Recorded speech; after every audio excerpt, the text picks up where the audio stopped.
પ્રચાર પ્રસાર અંતે ઇન્ડિયન ગઠબંધનની સભા યોજાઈ।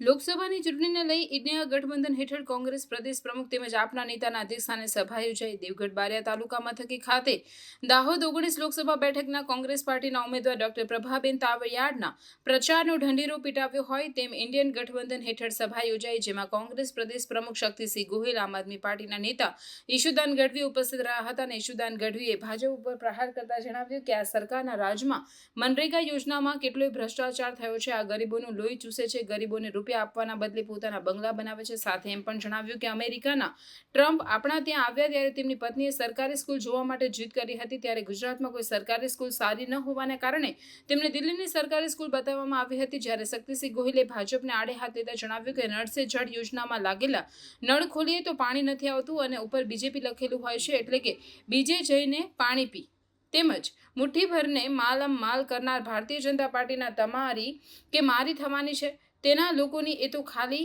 માલે તુજારની પાર્ટી હોવાનું જણાવ્યું હતું।